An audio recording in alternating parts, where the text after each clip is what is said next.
Hi, my name is Reggie, and welcome to my channel. Um, I am new to the YouTube content creator world, so you'll have to forgive me if my videos are not as professional as some of yours that I love. But I hope that you will be more interested in my content than in my video quality, because I don't really know what I'm doing.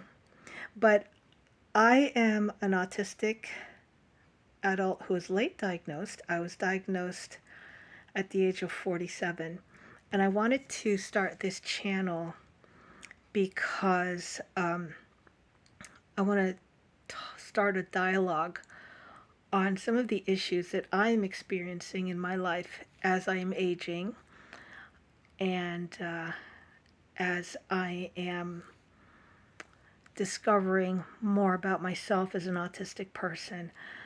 I was diagnosed about 8 years ago, and every day I learn more and more about myself, and I try to share what I learn about myself with others so that if they can relate, or if my life experience can help them, that is the goal of what I'm doing.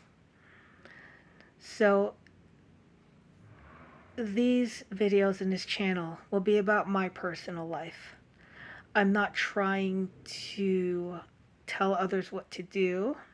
I'm not trying to, I just noticed the glare from my windows reflecting in my glasses, so I'm gonna try to fix that if I can. There we go, that looks a little bit better.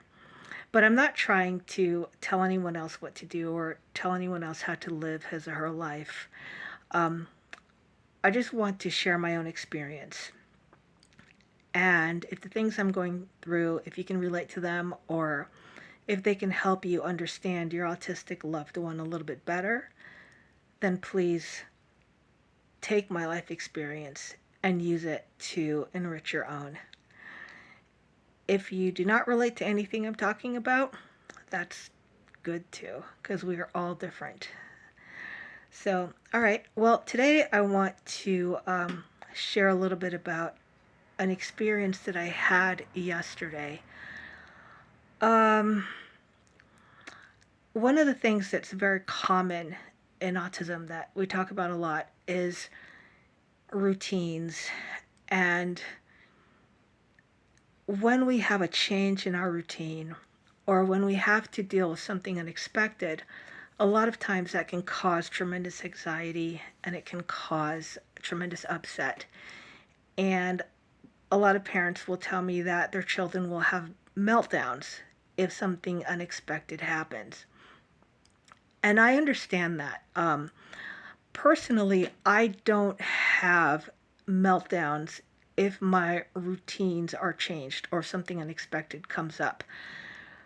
Sometimes I can be stuck. I can become stuck. Like if my plan is unexpectedly changed and I can't just kind of adapt to it, it can make me kind of get stuck, where I don't know what to do next, and I'm just kind of paralyzed for a little while because I don't really know how to adjust to that change. But for the most part, I can kind of go with the flow. I did have an experience yesterday that got me thinking a lot about why some autistic people will have a massive meltdown or a massive issue when something unexpected happened. What happened to me was, yesterday I had a doctor's appointment, and I do have different issues physically. I have a physical disability, and that physical disability requires me to get OMT adjustments, which OMT is osteopathic manipulation. And I have to get that pretty often. And so yesterday, I thought that I was going to the doctor for an OMT adjustment. And it turns out that I had made a mistake and my appointment was actually for something completely unrelated. And when I got to the doctor's office, the first thing I do when I get to the doctor's office and I come inside the rooms, the first thing I do is I turn off the light because they always have these fluorescent lights and they're just too overwhelming. So I immediately turn the lights off. So I was able to go in there, turn off the light, sit down, and then the nurse told me that I was not there for OMT. And I was so, um, I guess upset would be a good word, but I didn't know what to do. I was like, no, that can't be. It has to be OMT. And so she checked and then she checked again, and I just couldn't accept that this appointment was different from what I had expected. And what happened next actually really threw me for a loop because I had been so exhausted and so overwhelmed from sensory overload that I was dealing with, from a bullying situation that I was dealing with, and from other social exhaustion that I was dealing with, that my brain just could not switch over. It couldn't change. It couldn't change tracks. It couldn't change gears. And it was just, it just felt like the energy that it would take to switch gears in that moment was so incredibly overwhelming that it just was not possible. And this is when I believe that many autistic people would have a meltdown, a serious meltdown. But for me, I didn't have a meltdown. My body actually shut down. My blood pressure, they took my blood pressure and it was sky high. It was like through the roof. I became very, very dizzy. I couldn't stand. Every time I tried to stand, I would fall back down. I couldn't speak. I could say words, but I couldn't speak in any kind of volume. And the nurse kept telling me, you need to stay. And I kept saying, no, I need to go. I need to get out of here. And she said, are you having an anxiety attack? And I actually had to think about it. And I realized, no, this was not an anxiety attack. It had nothing to do with anxiety. It had to do with the fact that my brain had no energy at all to do anything other than what it had planned and sequenced.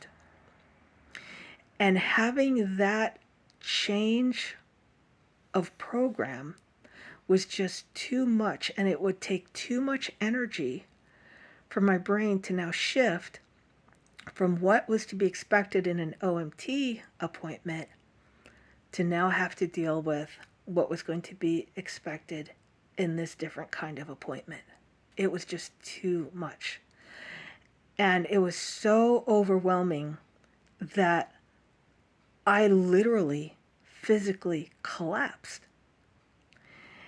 And I told the doctor, I have to get out of here. That's all I could manage to say. And she kept trying to ask me questions, and I kept shushing her because I couldn't even handle the thought of having to answer her questions.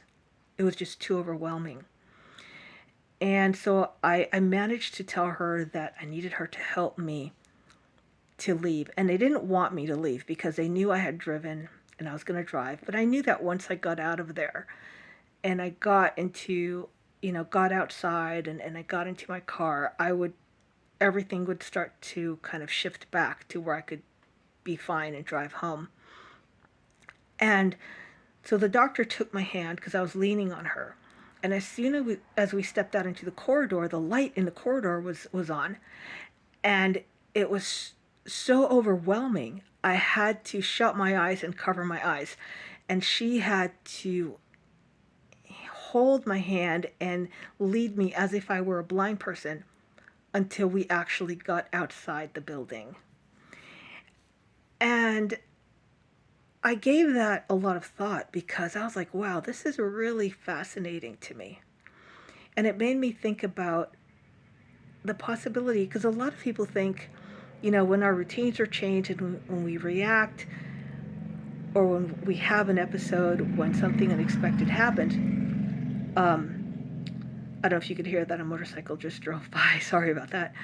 But a lot of people think that we just have anxiety, and I think that's very possible. That for a lot of autistic people, it might just be anxiety, and rightly so, because there are a lot of factors, unexpected factors, um, sensory factors or social factors that have to be accounted for when your program is changed without notice.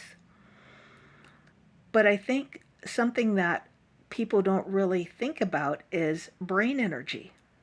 Like, how much brain energy does it take to go from one thing to another, especially when that thing is completely unprepared, when you're not prepared for it, when you haven't, you know, scheduled out the amount of spoons that you might need for that thing. And we have to start thinking about these kinds of things like brain energy. Are we out of brain energy? Do we have enough brain energy to manage this new thing or this change? And this is what I want my channel to be focusing on, is things that we don't really talk about, things that we haven't really explored, things like energy management and how we are affected by energy management as autistics, especially as we age and as we are exposed to more and more sensory input and social input and all of these kinds of things. What actually happens to us and how does that affect us? So I'm hoping that you were able to get some insight, and maybe that will help you understand yourself as an autistic person or understand your loved one a little bit better. So thank you so much for listening, and take care.